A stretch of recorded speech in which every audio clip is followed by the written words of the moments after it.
அதாவது உங்களுக்கு ஏன் வாய்ப்பு தொடர்ந்து கிடைக்க மாட்டேங்குதுன்னா, யாருமே வந்து தொடர்புகளை அதிகப்படுத்தவே மாட்டேங்கிறாங்க. தொடர்பு வந்து உங்களுக்கு எந்த அளவுக்கு தொடர்பு அதிகமாகுதோ அந்த அளவுக்கு தான் வாய்ப்புகளும் அதிகமாக கிடைக்கும். ஆடிஷனுக்கு போகிறப்ப அவரை நீங்கள் தொடர்பு கொண்டே இருக்கிறப்ப சும்மா இருக்கிற இடத்துல பக்கத்தில் இருக்க நண்பர்கள், அதாவது நடிப்புக்காக வாய்ப்பு தர எல்லார்ட்டையும் வந்து சகஜமாக பேசி பழகி அவங்களோட எண்ணம் வாங்கிக்கிறணும். நீங்கள் இப்படி எல்லார்ட்டையும் பேசி பழக ஆரம்பிக்கிறப்ப என்ன ஆகும்னா, உங்களுக்குள்ளே இயல்பாக இருக்கிற கூச்சம் தயக்கம் எல்லாமே போகும்.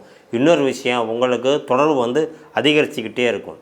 இப்போ நிறைய பேர் என்ன பண்ணுவாங்கன்னா, வாய்ப்பு வந்து அவன் பணம் தரலைங்கிறதுக்காக வந்து நான் நடிக்க போகலம்பாங்க.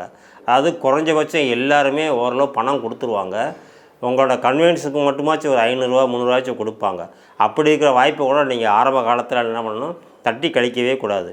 உங்களுக்கு எந்த அளவுக்கு வந்து பார்த்தீங்கன்னா நடிக்க நிறைய வாய்ப்புகள் கிடைக்குதோ அந்த அளவுக்கு உங்களோட அனுபவம் அதிகரிக்கும். அதுவும் இல்லாமல் அதை இட்டு ஒரு தொடர்புகளும் உங்களுக்கு கிடைக்கும். இப்போ உங்களோட தொடர்புகளை வந்து காப்பி வாங்கி கொடுத்து தான், டீ வாங்கி கொடுத்து தான், காசு கொடுத்து தான் உங்களோட தொடர்புகளை வளர்க்கணும் அவசியமே கிடையாது. அன்பாக வந்து நீங்கள் வந்து எப்பயுமே என்ன பண்ணணும்னா முயற்சி பண்ணிங்கன்னா உங்களோட கான்டாக்ட்ஸு அதிகரிச்சுக்கிட்டே போகும். என்னை வந்து தொடர்ந்து நிறைய பேர் ஃபாலோ பண்ணுவாங்க. அப்போ அவங்க மேலே அன்பு கொண்டு எனக்கு எல்லா வாய்ப்பும் அவங்களுக்கு தான் கொடுப்பேன். நீங்கள் நிறைய ஷார்ட் ஃபிலிம்லாம் பார்த்தீங்கன்னா தெரியும். ஒரே சில குறிப்பிட்ட பசங்களுக்கு மட்டுமே நான் வாய்ப்பு கொடுத்துக்கிட்டே இருப்பேன். ஏன்னா அவங்க தொடர்ந்து என்னை ஃபாலோ பண்ணுறவங்க. நிறைய பேர் என்ன கேட்பாங்க, வாய்ப்பு கேட்பாங்க, அதுக்கப்புறம் விட்டுருவாங்க. அப்படிங்கிறப்ப நீங்கள் வந்து ஒருத்தரை காலையில் எந்திரிச்சோடனே குட் மார்னிங் மெசேஜாக போட்டு கொள்ளக்கூடாது.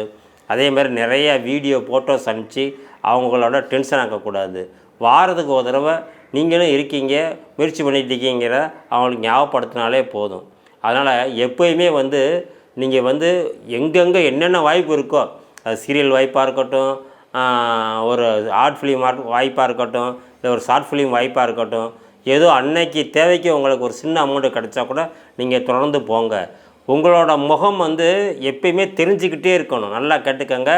நீங்கள் ஒரு பெரிய நடிகரானதுக்கு அப்புறமும் பார்த்தீங்கன்னா நிறைய பேர் ஏன் விளம்பரத்திலும் நடிக்கிறாங்க அப்படிங்கிறப்ப தன்னோட முகம் மக்கள் பார்த்துக்கிட்டே இருக்கணும்னு ஒரு நடிகரோட முதல் ப்ளஸ் பாயிண்ட் என்னென்னா, உங்கள் முகத்தை மக்கள் பார்த்துக்கிட்டே இருக்கணும். அப்படிங்கிறப்ப நீங்கள் நிறையா இதில் நடிக்க ஆரம்பிக்கிறப்போ உங்கள் முகம் பரவலாக ஓரளவுக்கு தெரிய ஆரம்பிக்கும்.